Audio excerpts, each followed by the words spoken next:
Hola, ¿qué tal, chicas? Muchas gracias. Empezamos la Junta Médica y presten mucha atención porque hoy vamos a hablar de un órgano, la verdad, al que no le tomamos mucha importancia, no lo cuidamos y lo tenemos muy olvidado. Y lo peor de todo es que cuando este órgano ya no empieza a funcionar bien, los síntomas no se ven al momento. Es una enfermedad silente, ¿no? Y cuando ya aparecen los síntomas es porque la cosa está muy mal, muy avanzada. Señores, hoy hablamos de las enfermedades renales. Empezamos Junta Médica.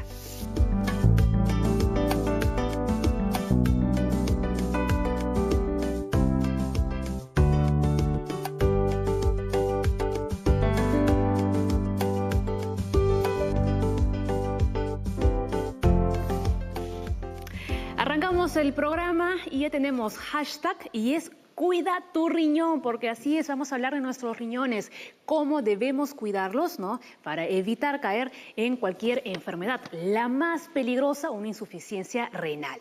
Bueno, también tenemos la línea médica, ya saben que pueden llamarnos al 619-0670. Y el número ya se lo deben saber de memoria, ¿no? Porque se lo digo todos los días, pero vamos a seguir repitiéndolo. Vamos a presentar nuestra Junta Médica del día, un día más, ¿no? El doctor Leslie Soto, médico infectólogo e internista.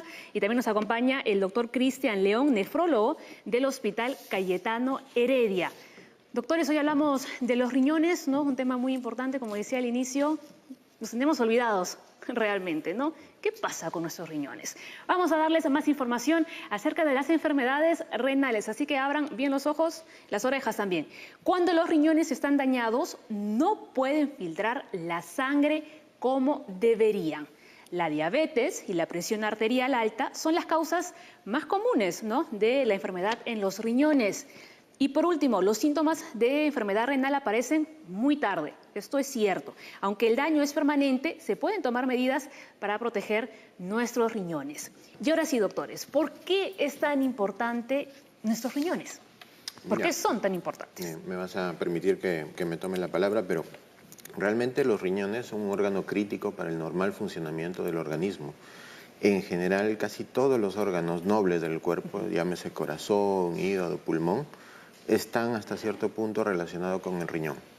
El riñón es un órgano que, por si acaso, no solamente sirve para aclarar, para eliminar toxinas o sustancias del organismo. Es un órgano que además es muy rico en producción de hormonas. Es un órgano que además interviene en el metabolismo intermediario de la glucosa.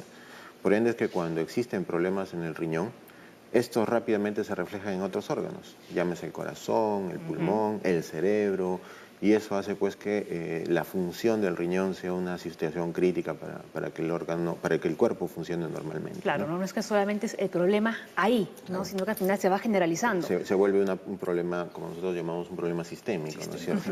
Y la verdad que, como ya bien lo mencionaste al inicio, es tan importante que no le damos tanta importancia, ¿no? O sea, por ahí que pasa desapercibido, pero una vez que empieza a dañarse y empieza a tener problemas, es cuando recién tomamos en cuenta su necesidad y en cierta forma empezamos a preocuparnos de qué hacer para resolver los problemas del riñón. No, y usted comentaba algo muy importante y era que decía, si nos levantamos en la mañana y nos duele la cabeza, ¿no? Por ahí pensamos, igual tenemos que ir, ¿no?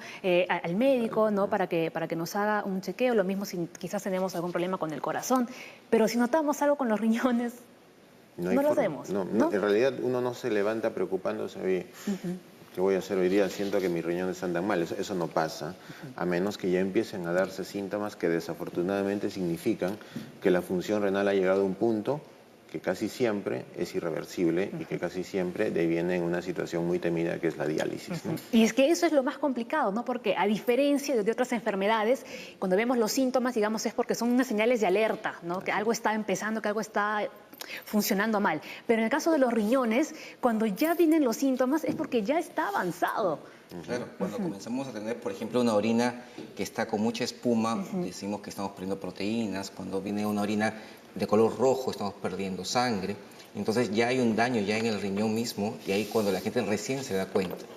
Pero hay formas de prevenirlo, hay formas de saber cómo evitar que esto pueda llegar. Y lo vamos a aprender en breve lo vamos a aprender, señores.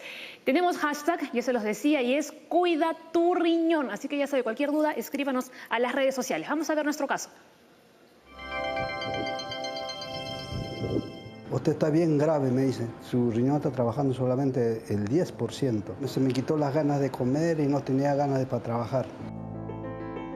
Me llamo Braulio Marmorat, tengo 64 años, diagnóstico de insuficiencia renal crónico. No sentía ningún síntoma, nada. Lo que hasta el último día que estoy trabajando y he estado normal. Pero de poco a poco empezó a bajarme la hemoglobina. Y entonces se me quitó las ganas de comer y no tenía ganas para trabajar.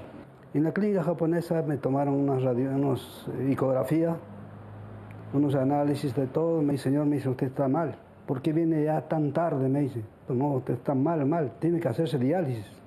Y yo no sabía diálisis, qué era diálisis, cómo se trataba, ¿no? Me dijo, usted, su riñón está trabajando solamente el 10%.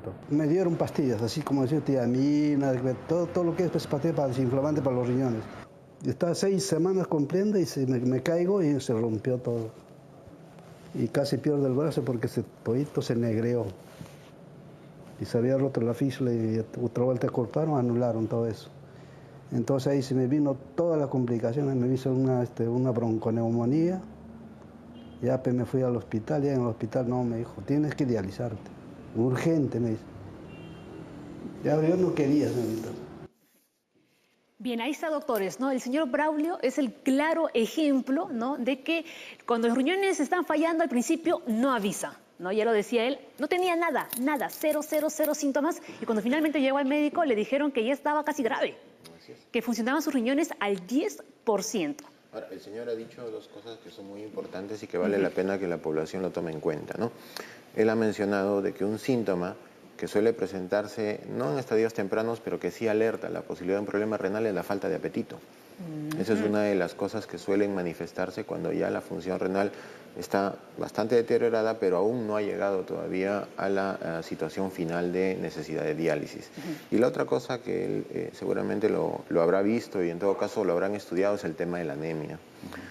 Hay muchos pacientes que a veces tienen anemia y claro, lo que intuitivamente piensan es que es un problema de falta de fierro. Exacto. O de que de repente están perdiendo sangre por algún lado y van donde el gastroenterólogo, donde el internista, en fin, donde una serie de especialistas que finalmente les hacen una serie de estudios, pero que a veces por ahí dejan pasar el tema renal y resultó que al final el problema de la anemia era un problema de insuficiencia renal y eso ocurre porque el riñón, como te dije al inicio, es un órgano que produce una hormona que se llama la eritropoyetina. Así es. Y la eritropoyetina es crítica para que los glóbulos rojos maduren. Entonces, la función renal deprimida, deteriorada, hace además que la eritropoyetina no se produzca y esto lleve a la anemia y la anemia tenga que ser tomada en cuenta como un posible elemento de diagnóstico de insuficiencia renal. Como una señal de alerta, ¿no? Como estaba diciendo. Y eso es muy importante lo que usted ha comentado, porque era raro que sepamos, ¿no?, de que la anemia estaba también relacionada con problemas renales, ¿no? Vemos ahí el dato número 1. Algunos problemas renales pueden ser temporales, mientras que otros son síntomas de enfermedades crónicas que podrían derivar en insuficiencia renal. ¿Cuándo ya estamos hablando de una enfermedad renal crónica? En general, hablamos de enfermedad renal crónica cuando el daño renal es persistente por más de 3 meses. O sea, si uno identifica, por ejemplo, una elevación de la creatinina o la presencia, como bien dijo el doctor Leslie, de orina espumosa, que significa pérdida de proteínas, o la presencia de sangrado por más de 3 meses, esa condición ya se cataloga como un problema crónico, como enfermedad renal crónica y necesita pues ser tratada como tal, ¿no? Pero una cosa es la enfermedad crónica como tal y otra es la falla renal. Claro. Son dos cosas diferentes. En realidad la enfermedad renal crónica puede acompañarse de deterioro de la función renal o no. Pero lo que es invariable son la presencia de esas alteraciones, ¿no? La presencia de orina espumosa, la presencia de sangrado o inclusive malformaciones anatómicas que pueden ser adquiridas o congénitas. Me explico. Un niño que nazca con un solo riñón o que tenga un riñón hipoplásico pequeñito es un paciente que ya tiene enfermedad renal crónica por el solo hecho de tener esa alteración anatómica. Exacto. ¿No? ¿Sí? Y ese niño, por ejemplo, doctor, tiene que llevar diálisis durante toda su vida. No, si tiene, una persona puede vivir con un solo riñón. Perfectamente. Pero definitivamente tiene que ser más cuidadoso que otras personas por tener un solo riñón. Tiene que tener una dieta mucho más saludable, tiene que ser una persona que tenga un estilo de vida estrictamente saludable y que sea más cuidadoso en el control y el seguimiento, ¿no? Claro, que el resto de personas. Y luego también vamos a hablar hablar de las dietas, ¿no? Porque además de la buena alimentación y los ejercicios, los que ya tienen una enfermedad renal ya digamos crónica tienen que llevar una dieta todavía más estricta, ¿no? Más estricta de lo saludable. Vamos a ver, doctores, cuáles son, los factores de riesgo, ¿no? Vemos ahí 3 factores de riesgo. En primer lugar, la diabetes, la hipertensión y también antecedentes familiares. Claro, en nuestro medio y a nivel mundial realmente la diabetes es la primera causa de insuficiencia renal crónica. Esto implica, la diabetes lo que va a hacer no solamente es que se aumentó el azúcar, sino que ese azúcar malogra los vasos chiquititos. El riñón tiene vasos pequeños, entonces comienza a funcionar menos cada vez. El paciente que tiene diabetes es un paciente que debe tener controles del azúcar y controles renales, puesto que su enfermedad per se va a hacer que la enfermedad renal vaya avanzando si no tiene un buen cuidado. Lo que no significa que un diabético va a tener falla renal, sino que un diabético debe de cuidarse, tomar su medicación, la dieta que le corresponde para evitar llegar a la falla renal crónica. Entonces, aclaremos ese punto, ¿no? No significa que una persona que es diabética sí o sí va a acabar en una enfermedad renal. Ahora, yo quería agregar 2 factores más que son sumamente importantes y que no están considerados en la pantalla. Por ejemplo, la obesidad. Añadimos también a los factores de riesgo la obesidad. La obesidad, sí, actualmente se ve eso. Así es, ¿no? La obesidad actualmente es una causa de enfermedad renal crónica. O sea, un sujeto obeso puede llegar a la insuficiencia renal sin ser diabético, sin ser hipertenso. Y la otra situación que debe tomarse en cuenta, sobre todo para la gente que nos está viendo, es que los adultos mayores tienen alto riesgo de hacer enfermedad renal crónica. O sea, estamos hablando de personas por encima de los 65 años, sean o no sean hipertensos, tienen alto riesgo de enfermedad renal crónica. Muy bien, vamos a recapitular entonces cuáles son los 5 factores de riesgo, ¿no? En el caso de las enfermedades renales. Lo vamos a ver antes. La hipertensión, la diabetes, antecedentes, ¿no? Antecedentes familiares, ya adultos mayores y también, atención, la obesidad. Por eso insistimos aquí siempre en la Junta Médica, ¿no? Con el tema de la buena alimentación, llevar una vida activa, ¿no? Haciendo ejercicios saludables, etcétera. Pero que hay que empezar desde temprano, o sea, porque fíjense, nuestro país, y no tengo ahorita la referencia exacta, pero en nuestro país hay un muy alto porcentaje de niños obesos. Está comenzando a ver, claro. La obesidad empieza en la infancia, ¿no? Y eso significa ¿qué cosa? Que a nuestros niños les estamos dando loncheras poco saludables, les estamos acostumbrando a comer cosas poco saludables. Para salir un poco del paso, uno le da por ahí una comida chatarra. ¿no? Y luego después vemos, ¿no? En todos los problemas que pueden cuando llegan a nuestra derivar, edad, ¿no? Cuando ya son adultos. Ya estamos mal. Están jóvenes. Así es. Jóvenes. Bien. Doctores, signos tempranos. A ver, dolor del riñón, sangre en la orina, proteína en la orina. Cuando hablamos de dolor de riñón, exactamente, ¿dónde nos duele? ¿Aquí? ¿Atrás? ¿En la parte de atrás? Mira, por favor, a ver, doctor, ilústrenos. Mire, el riñón no duele. No duele el riñón. No duele. Y cuando dicen aquí, me duele toda esta zona, eso es el lumbago, señora. Es contractura muscular. Ya. La gente que está en malas posiciones le duele la parte posterior y uno comprime el músculo y le duele. Ya, entonces, aclaración. El riñón, señores, no duele. Ahora, yo suelo recibir muchos pacientes con dolor renal, ¿no es cierto? El dolor en el riñón, pero el riñón solamente duele en 3 circunstancias. ¿Cuáles son estas? Que son un riñón inflamado por una pielonefritis, por ejemplo, o sea, una infección urinaria renal. Entonces sí duele, pues, doctor. O sea, sí duele. Claro, pero es que vas a ver que son diferentes dolores. No, pero una cosa es que el riñón duela y otra cosa es que tengas dolor lumbar y que lo asocies al riñón. Claro. Esa es otra cosa. Ya. Entonces, el riñón duele cuando está infectado, cuando hay un tumor renal o cuando hay un cálculo renal enclavado en el uréter que produce un cólico renal. O sea, sí duele en esas circunstancias, pero casi en el 90% de personas que tienen dolor en la espalda, en la zona baja de la cintura, no son los riñones. No son los riñones. Y además también, por ejemplo, alguien que tenga una pielonefritis, una infección del riñón, viene con ese dolor más fiebre.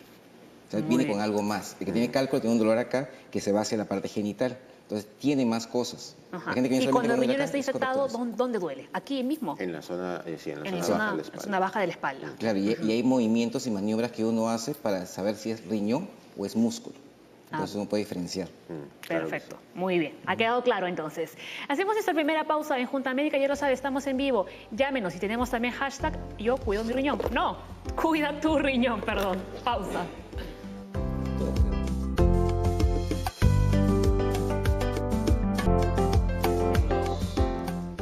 En Junta Médica estamos estamos hablando de los riñones, por eso nuestro hashtag es Cuida tu riñón. Recuerde, señor, información es prevención, por eso la Junta Médica es el equipo de la salud. Se une a la Junta Médica el doctor Ray Tixe, endocrinólogo de la clínica Ricardo Palma, ¿no? Para que nos pueda ayudar un poco más a entender, ¿no? Todo este tema de los riñones y cómo debemos cuidarlos.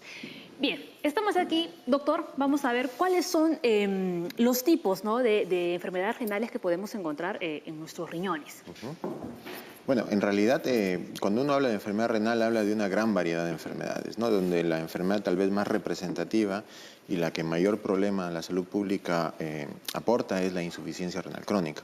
Pero como bien mencionaron hace un momento, también existe lo que se llama la insuficiencia renal aguda, que es un deterioro también de la función renal, pero que es de forma transitoria. Se da de forma súbita y transitoria y está generalmente asociado a causas reversibles. Por ejemplo, una infección generalizada, la deshidratación, que conversamos hace un momento sobre el tema de la deshidratación, y algo que sí es muy importante que la gente conozca es el tema de la automedicación. Hay medicamentos que también pueden llevar a desarrollar insuficiencia renal aguda y definitivamente... ¿Como los antiinflamatorios, por ejemplo? Hay ciertos antibióticos, ¿no? Leslie después puede seguramente aportar algo al respecto. Hay medicamentos analgésicos antiinflamatorios. En general, la lista de medicamentos que pueden llevar a insuficiencia renal es enorme. Pero el problema no está en tomar los medicamentos, sino en tomarlos sin saber exactamente cómo están mis riñones. ¿Cómo los tomamos? Y finalmente que lo autoprescriban, porque de hecho que si un médico hace la prescripción tiene que tomar en cuenta una serie de criterios, una serie de variables, incluyendo la función renal, ¿cierto? Perfecto, muy bien. Dejamos la pregunta en el aire, ¿cuáles son los tipos? ¿No? Usted decía que habían varias y que la más común o que la gente mayormente conoce es la insuficiencia renal. La otra que usted estaba diciendo, ¿con un tratamiento adecuado realmente se puede curar? La insuficiencia renal aguda. No, la insuficiencia renal no, las anteriores que decíamos, causadas que de repente por alguna infección o algo así. No, o sea, a ver, decía de que una cosa era la insuficiencia renal crónica, otra la insuficiencia renal aguda, y hay otro gran grupo de enfermedades que se llaman glomerulopatías o enfermedades del glomérulo. El glomérulo es la parte más importante del riñón y eso se puede enfermar. Y se puede enfermar por causas hereditarias, congénitas o por causas adquiridas también. Hay grupos de enfermedades que se llaman enfermedades autoinmunes, como el lupus, como la vasculitis, que pueden alterar el glomérulo y la manifestación más importante es la pérdida de proteínas. La hinchazón de las piernas, la pérdida de proteínas expresada en una orina espumosa y eso lleva a un problema que se conoce como síndrome nefrótico, ¿no? Entonces, insuficiencia renal aguda, enfermedad renal crónica y síndrome nefrótico serían, digamos, las tres grandes grupos de enfermedades renales más importantes que debemos tener en cuenta, ¿no? Muy bien. Ahora, doctor, ¿cuáles son las pruebas que se llevan a cabo, ¿no? para la detección de estas enfermedades o el diagnóstico en todo caso? De hecho, que tomarle exámenes a toda la población ya se ha demostrado que no es costo efectivo. Por eso es que los exámenes de diagnóstico, de tamizaje, de screening para enfermedad renal crónica suelen hacerse generalmente los grupos de riesgo que hemos visto antes, ¿no? Los diabéticos, los hipertensos, los obesos, los adultos mayores y los que tienen familiares. Son dos básicamente, ¿no? Y que son bastante sencillos, cómodos, baratos y que están al alcance de casi todos, ¿no? Que es la creatinina. ¿Sí? La creatinina, que es un marcador de función renal, y cuando la función renal empieza a deteriorarse, empieza a decaer, este valor empieza lenta y paulatinamente a subir. Y el otro examen crítico que es muy importante, no solamente tomarlo, sino también saber interpretarlo, es el examen de orina. Ahí lo vemos, ¿no? Como ¿Sí? en la imagen. Entonces, la orina puede tranquilamente darnos muchos indicios de por qué el riñón está funcionando mal. Desde el color de la orina, ¿no? Uno dice, yo orino muy clarito, o sea, mis riñones están perfectos porque mi orina es clara como el agua. No, falso. Craso error. Error, ¿no? La orina tiene que ser así, de ese color, un color ámbar, translúcido, es decir, que no tenga turbidez y que no debe haber espuma ni sangrado. Además, se hace un examen bioquímico para encontrar tres cosas.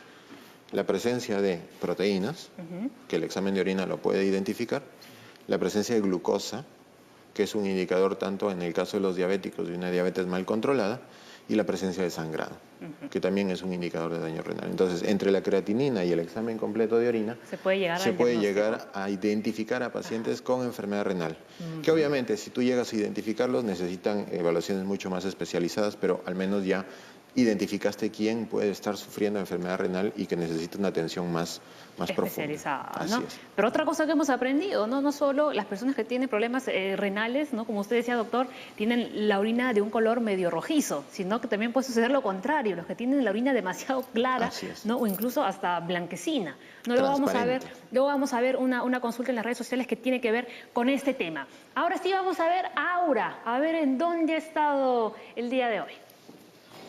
Hola, en esta nueva ruta de la salud hemos llegado al Hospital Cayetano Heredia para entender todos los tratamientos que se dan a los pacientes con insuficiencia renal. Por eso estamos con el doctor Michael, que nos va a explicar el primer tratamiento. Doctor, cuéntenos, ¿qué es lo que estamos viendo aquí? Estamos viendo un tratamiento, una terapia de diálisis, de hemodiálisis. Aquí el tratamiento implica que a través de un catéter sale la sangre por un circuito a través de una bomba y llega a un filtro, el cual sirve como un dializador, ¿sí? Sirve para limpiar las toxinas y las impurezas del organismo, ¿no? Y luego, por el circuito mismo, se devuelve la sangre y se retorna la sangre nuevamente hacia el paciente.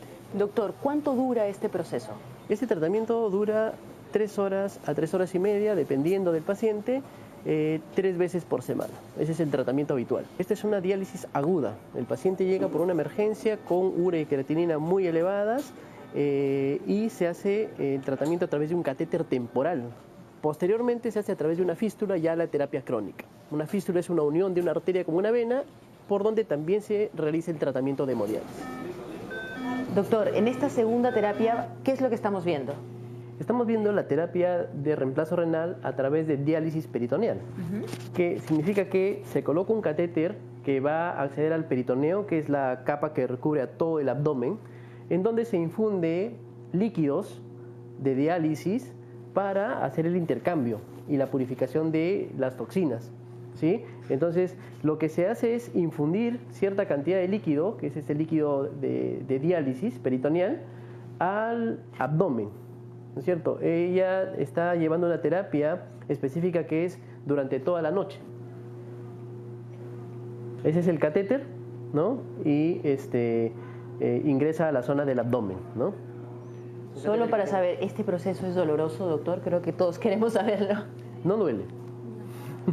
¿Hace cuánto tiempo se realiza este tratamiento? Yo tengo 4 años. 4 años.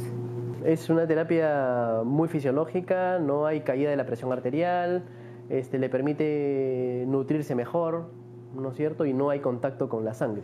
El trasplante de riñón es otra terapia de reemplazo renal en la cual se injerta un órgano, digamos nuevo, ya sea de donante vivo o de donante cadavérico, y se implanta en la fosa ilíaca derecha del paciente, ¿no? Esta es la cicatriz, por ejemplo, que se ve en esta paciente, ¿no? Está implantado, ella tiene 4 años ya de trasplantada, ¿no? Y digamos, el paciente recibe fármacos inmunosupresores que hace que, digamos, se evite el rechazo de este injerto. ¿Y a qué se debe que ella esté visitando el Hospital Cayetano Heredia nuevamente? Bueno, ella tenía una eventualidad que es una infección urinaria, ¿no? Entonces, como los pacientes toman fármacos inmunosupresores, siempre existe un riesgo de que puedan contaminarse o tener alguna infección, ¿no? ¿Con qué soporte tecnológico cuenta el Hospital Cayetano Heredia para asegurar el éxito de sus trasplantes de riñón? Contamos con la tecnología Lumines, que es utilizado en todos los laboratorios de inmunohistocompatibilidad, tanto de Europa como en Estados Unidos. Esta tecnología Lumines es bastante versátil porque nos permite analizar no solamente la parte de los genes en la tipificación molecular, sino también nos permite hacer un estudio inmunológico. Como ustedes pueden apreciar, un estudio inmunológico consiste en determinar la presencia de los anticuerpos anti-HLA, que son los de compatibilidad precisamente.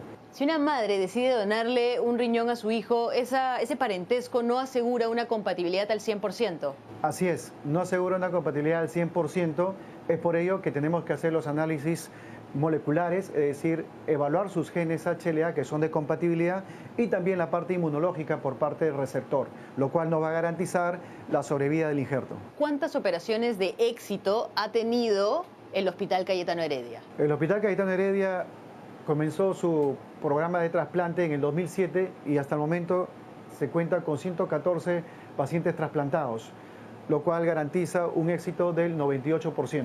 Bien, muchísimas gracias. Ahora sí, hemos terminado nuestra ruta de la salud. Paola, regresamos contigo al estudio. Yo me quedaré aquí con Víctor aprendiendo un poco más sobre esta última tecnología de punta. Muchas gracias. Hasta luego. Muy bien, ahora muchísimas gracias aquí. Los doctores, ¿no?, que son de la Cayetano, están con una sonrisaza. Muy bien, muy buena labor la que están realizando ahí en el hospital. Tenemos llamada, doctores. Katy desde Ica. Hola, buenos días. Hola, buenos días Juan, doctores. Mi consulta es lo siguiente. Yo siempre tengo dolores en la parte, o sea, yo siempre pensé que era lo que me dolía eran los riñones. ¿Ya? Y yo tomaba el agua de cola de caballo y con eso no siento ningún dolor. Pero cuando dejo de tomar, y yo no soy de tomar mucha agua, ya me ha pasado que he tenido infecciones urinarias. Hace 2 años he tenido una que ha sido muy fuerte. Mi pregunta es la siguiente. ¿Es posible que yo desarrolle una insuficiencia renal de tantas infecciones urinarias? Y es verdad también que si tomo agua, el agua evita que tenga una infección, ¿o es un mito? Muy bien, a ver, ¿quién puede responder la consulta de Katy?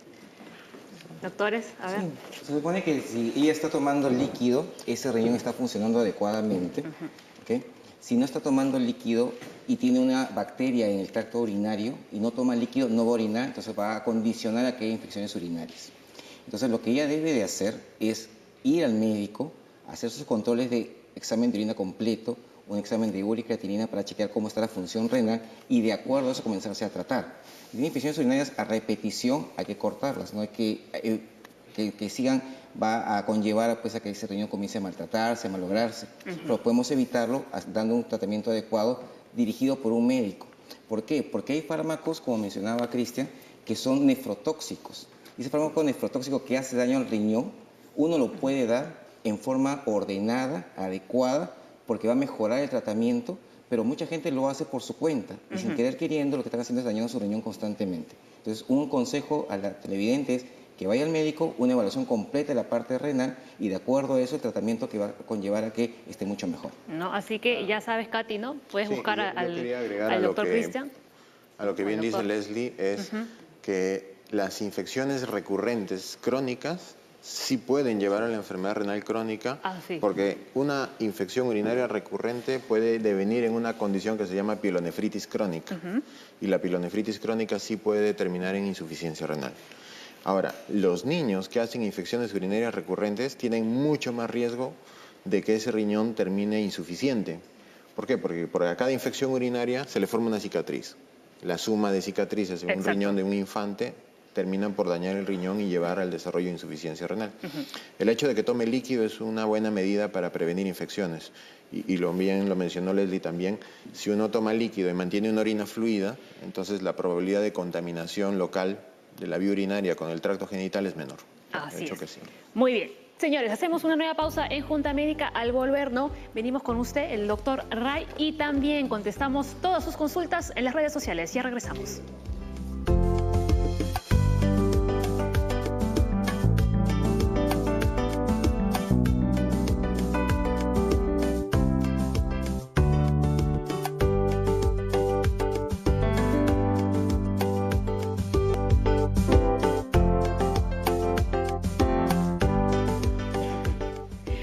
Estamos de regreso en Junta Médica. Antes veíamos, ¿no?, en la nota de Aura, en el informe de nuestra reportera, cuáles eran los diversos tratamientos que se podían hacer, por ejemplo, ¿no?, cuando uno tiene una insuficiencia renal, sobre todo en el Hospital Cayetano Heredia, porque ahí es crónica, no la aguda, la crónica, ¿no? Vamos a ver nuevamente, vamos a recapitular, ¿no? Vamos a ver cuáles son esos tratamientos, ¿no?, que ustedes se pueden realizar, los que tienen, ¿no?, obviamente, insuficiencia renal crónica, lo aclaramos. Tratamientos: hemodiálisis, diálisis peritoneal y trasplante de riñón. Este último es el más complicado, ¿no? Lamentablemente, porque el tema de los trasplantes, ¿no?, aquí en Perú no es muy frecuente. No es muy frecuente. Así es. No, bien, vamos con el siguiente dato, ¿no?, porque yo quiero la intervención del doctor Ray, por eso le hemos invitado aquí a la Junta Médica. El cuidado en pacientes diabéticos es esencial, pues la diabetes es la principal causa de enfermedad renal crónica y daño renal, doctor. Sí, efectivamente, este es muy importante. Uno de los daños más severos, más crónicos, tiene más impacto también en la calidad de vida del paciente, es la enfermedad renal crónica. Precisamente cuando un paciente uno lo aborda y a veces no está siguiendo las indicaciones, su adherencia es baja, o sea, uno le dice toma tal tratamiento, haz tu dieta, haz actividad física, uno le dice, mira, si esto sigue así, vamos a tomarte unos exámenes de orina y si estos ya empiezan a presentar proteinurias o microalbuminurias, que son términos ya más técnicos, proteínas en la orina, y si no hacemos una intervención temprana, realmente intensa, con la colaboración tuya y la de nosotros también como equipo médico, esto va a llegar, finalmente puede llegar a una insuficiencia renal crónica, incluso hemodiálisis, ¿no? Hablamos de colaboración, pero realmente, ¿cuáles son las recomendaciones que ustedes les dan, ¿no?, a los pacientes diabéticos para evitar llegar a esto? Lo más importante, lo que tiene más impacto y eficacia es el control del azúcar, el control de la glucosa.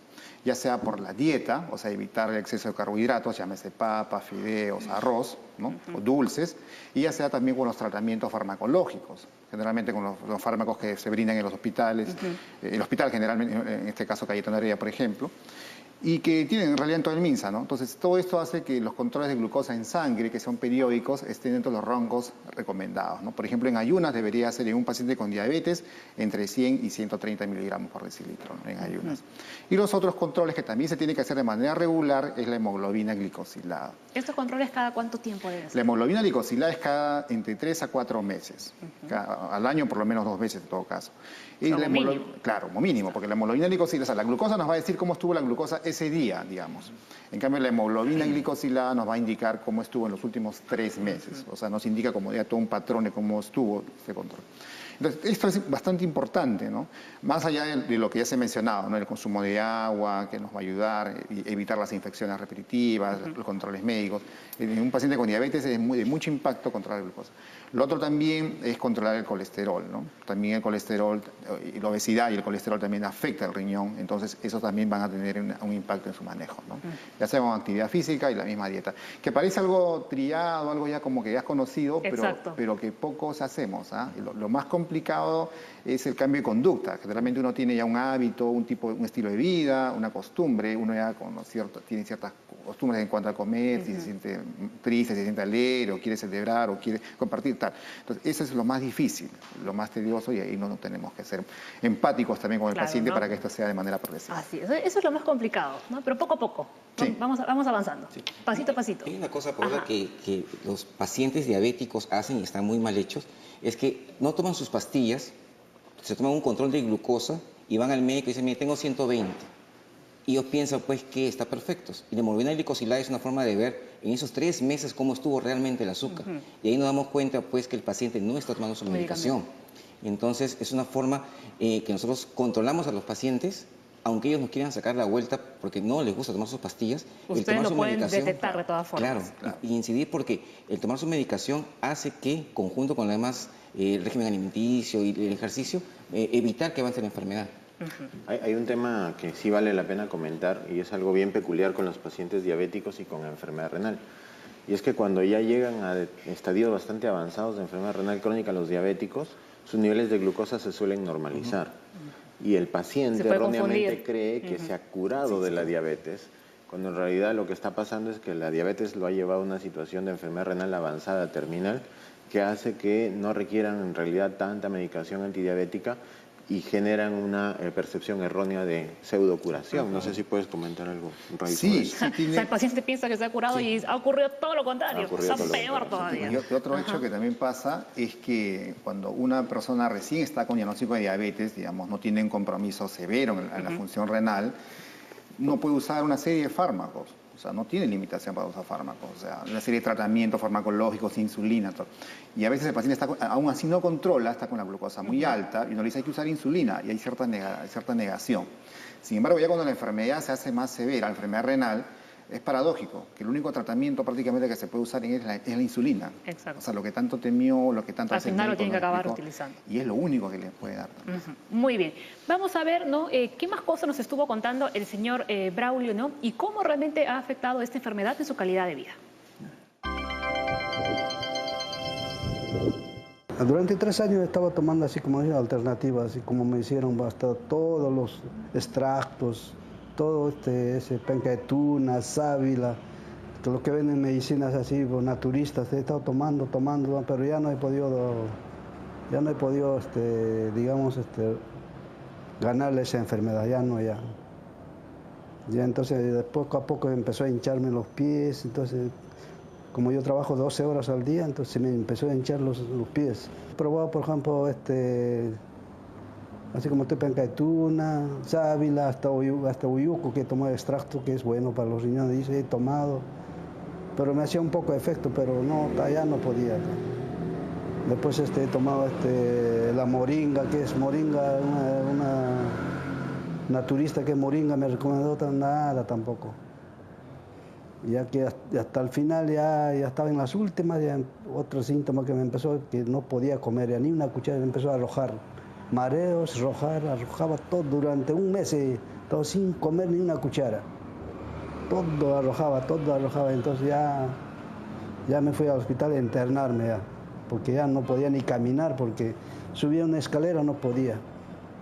Los pies me dolían todo, entonces el cansancio. Actualmente en el tratamiento estoy ya con diálisis ya. Muy bien, complicada la situación del señor Braulio, ¿no? Vamos a empezar ya con nuestro segmento de consultorio, ¿no? De consultorio express, de consultorio al toque. Hay varias cuestiones. Graciela Jaico, de Jesús María, dice, ¿existe mucho riesgo si una persona de 71 años se opera de cálculos renales? Bueno, el riesgo de la cirugía lo tiene que indicar el cirujano, ¿no? Lo que hay que controlar ahorita es que tenga su control cardíaco, neumológico, y de acuerdo a eso sale un riesgo. Si el paciente tiene indicación expresa de operar, si no hay otra alternativa, tienen que ver todo el contexto del paciente, liderado por su cirujano, y ahí vamos a poder determinar su riesgo real. Claro, ¿no? Porque realmente lo que a esta paciente le asusta, digamos, ¿no? Es su edad, ¿no? Si eso puede ser algún problema, ¿no?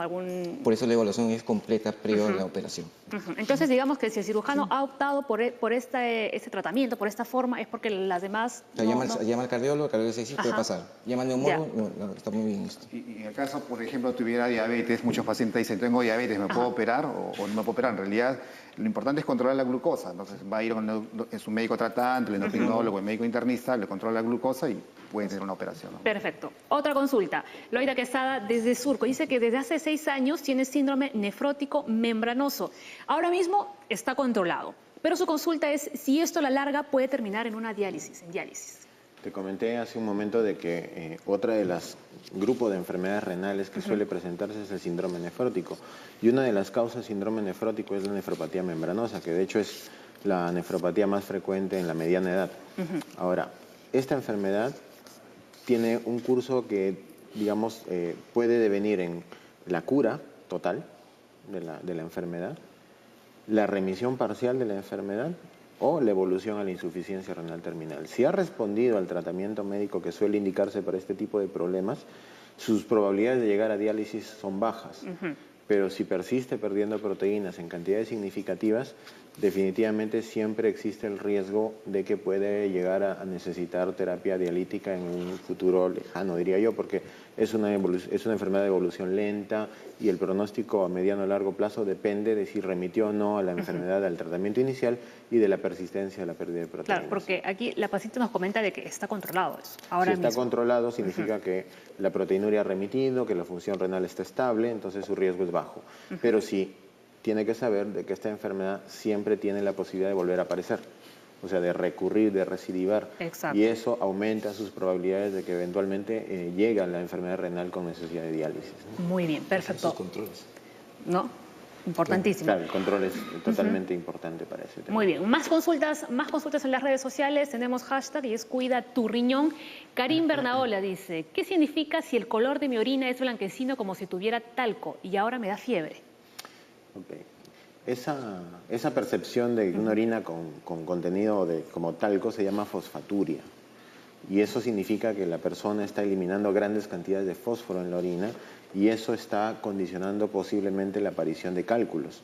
Entonces, si uno tiene cálculos y tiene una orina de esas características, tiene altas probabilidades de hacer una infección urinaria y eso puede ser el motivo de la fiebre. Entonces, valdría la pena pues que se haga una evaluación nefrourológica muy significativa para ver realmente si tiene cálculos y si además tiene una infección urinaria que necesite tratarse ahora, ¿no? Ok, perfecto. Vamos con la siguiente. Eric Paz dice, sufre de predisposición a cálculos, pero toma agua regularmente. Sin embargo, por un problema de gastritis, bajé de 63 a 53 kilos, 10, ¿no? La nutricionista me recomendó una dieta hiperproteica. ¿Está bien? ¿Sufrirán más mis riñones? ¿Mi predisposición a cálculos puede generar otra complicación? Claro, mire, de las recomendaciones que se les suelen dar a los pacientes con cálculos con litiasis es tomar cantidades importantes de agua, 2 a 3 litros de agua al día. Eso reduce la probabilidad de que aparezcan nuevos cálculos o de que formen nuevos cálculos. Si toma una dieta o consume una dieta hiperproteica, eso puede afectar el riñón siempre y cuando tuviera insuficiencia renal. Si no, no. Si no, no, ¿no? Porque, claro, yo te mencioné hace un momento que en el tema de la insuficiencia renal, en la parte terapéutica, hay que ser muy estrictos con la dieta. Una de las restricciones que se tienen que dar es restringir justamente el consumo de carne, de proteínas, a un nivel menor de 1 o 1.2 gramos por kilo, ¿no? Entonces, si él, por el efecto de tener cálculos, ya tuviera enfermedad renal crónica, insuficiencia renal, la dieta hiperproteica definitivamente no es una buena idea. Pero si su función renal es buena, realmente no tendría mayor problema en consumir ese tipo de dietas, ¿no? Claro, pero ahí no, ¿qué guía en todo caso le podríamos dar al paciente, ¿no? Porque él acude donde el especialista, luego le derivan donde la nutricionista y la nutricionista le dice que haga esta dieta, entonces ahí hay un problema, ¿no? de comunicación. Lo mencionó Ray hace un momento. Este tema tiene que abordarse de forma multidisciplinaria, ¿no? Para el diabético es muy importante la comunicación del endocrinólogo con el nefrólogo, con el internista. Igual para el nefrólogo es muy importante la comunicación con el urólogo, con el nutricionista. Es un tema de comunicación, ¿no? Y de más o menos manejar el mismo idioma y tener la misma idea o referencia del problema del paciente para saber qué recomendarle, ¿no? Exacto, ¿no? Por eso ya entienden por qué en Junta Médica tenemos, ¿no?, a diversos especialistas de campos de la medicina, ¿no? Justamente para tener, ¿no?, una opinión diversa. Hacemos pausa, una pausa, señores, y regresamos con lo último de la Junta Médica.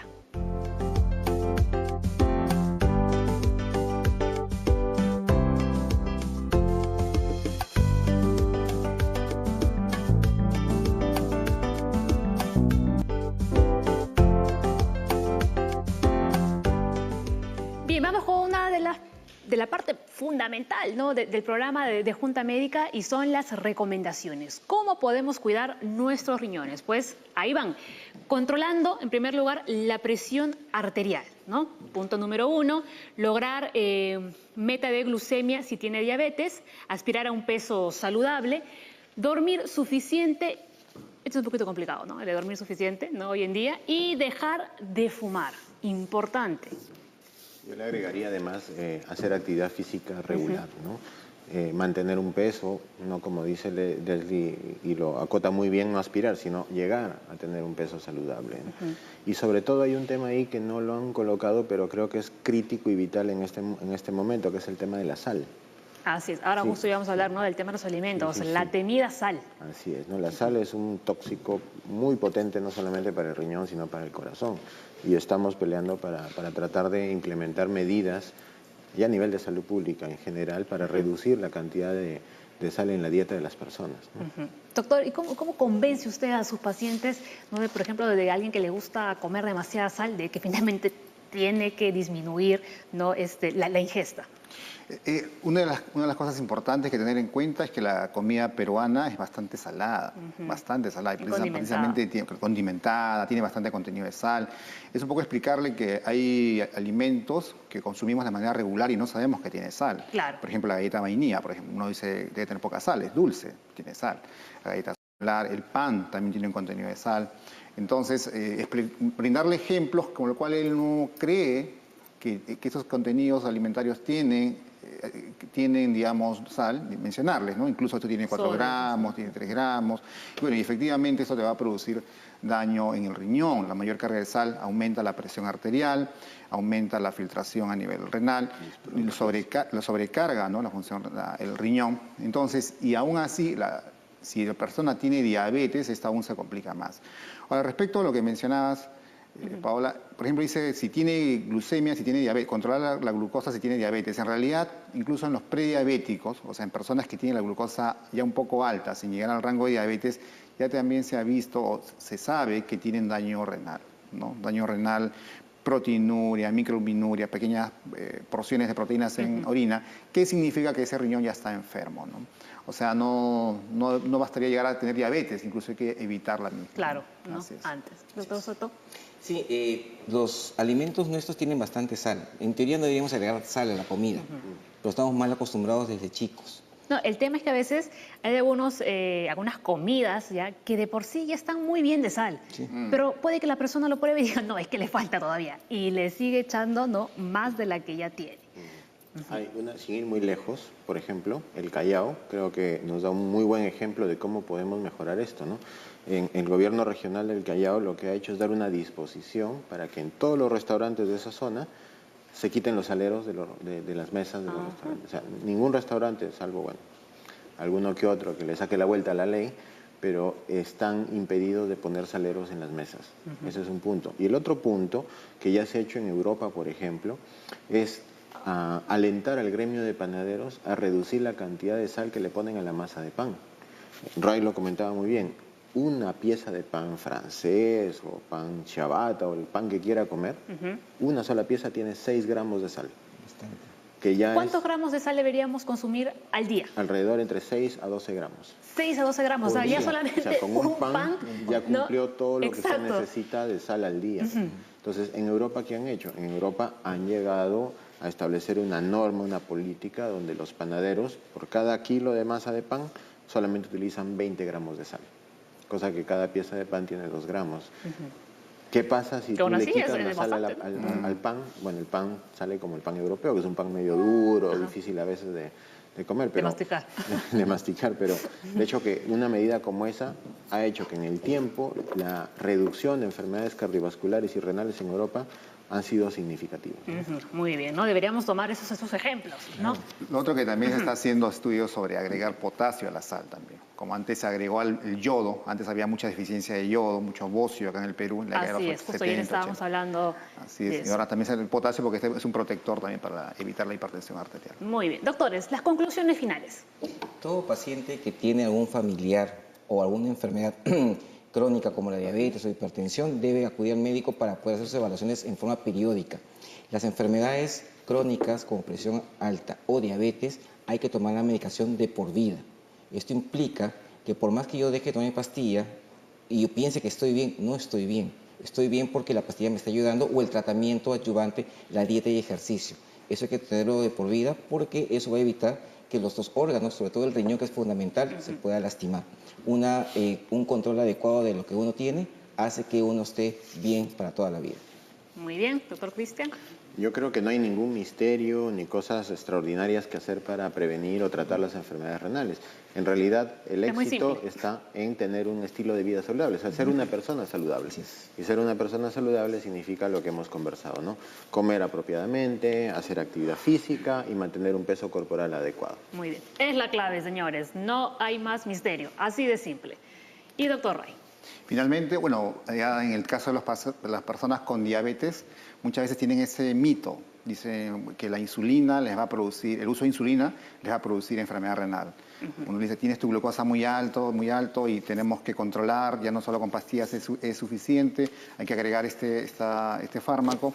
Pero, doctor, esto me va a dar enfermedad. Entonces, en resumen, lo más importante para una persona con diabetes es controlar la glucosa, ya sea con cualquier esquema de tratamiento, más un cambio en estilo de vida. Perfecto, muy bien. Vamos a ver una vez más cuáles son los mitos, ¿no? Hablando aquí de las enfermedades renales, los mitos populares. A ver, número 1, el dolor en la espalda baja significa que definitivamente existe un problema renal. Bueno, ya me dijeron que no tiene absolutamente nada que ver. Solo en algunas ocasiones estaba mencionando el doctor. Muy bien, vamos con el siguiente mito. Todas las enfermedades de riñón son incurables. Falso. Falso. Va a depender de la causa, va a depender de muchos factores que ya el médico lo va a determinar. Y del diagnóstico oportuno, finalmente, ¿no? Porque si tú identificas la enfermedad renal en estadios tempranos, tienes mayor probabilidad de hacer que esa enfermedad remita. Si ya pescas la enfermedad en estadios muy avanzados, obviamente la probabilidad de que mejores es menor, ¿no? Incluso las personas con diabetes, el controlar mejor su glucosa hace que esa proteinuria se revierta, ¿no? Mejore su función renal. Estupendo. Ay, qué buena esta junta. Me gusta cuando todos así intervienen, ¿no? Uno tras otro. Perfecto. Muy bien. Señores, nos acabó el programa. Mañana, ¿cuál? ¡Ay, vi otro mito! Ah, mira, tenemos otro. Donar un riñón afecta la salud y función sexual. Definitivamente no. La cara que ha puesto el doctor. De hecho, que las personas que donan un riñón no significa que se van a volver enfermos. Es absurdo pensar de que quitarle un riñón a una persona sana para donar un riñón va a convertir al donante en un enfermo, y eso no es así. Exacto, Una persona puede vivir tranquilamente, de forma óptima y saludable con un solo riñón, y es por eso que nosotros pues alentamos a la donación de órganos, que en este país definitivamente es uno de los países que tiene la tasa de donación más baja de Latinoamérica. Y creo que debemos volver a tomar en cuenta que donar un riñón es un acto de amor, es un acto de solidaridad, y que puede resolverle la vida a una persona que realmente la necesita, ¿no? Exacto, muy bien. Estupendo este mensaje que nos ha dado el doctor Cristian. Así que ya lo saben. Ahora sí, ¿no? Ahora sí ya nos vamos. Recuerde que mañana viernes, como siempre aquí en la Junta Médica, nos centramos en la salud mental. Vamos a hablar de la esquizofrenia. Así que ya pueden ir enviando sus consultas a nuestras redes sociales. Gracias YouTube, gracias Motivos. Y ahora se quedan con Jaime Lertora y a lo grande. Tiene un invitado muy especial porque va a estar el educador Ricardo Dolorier. No se lo pueden perder. Hasta mañana. Chao.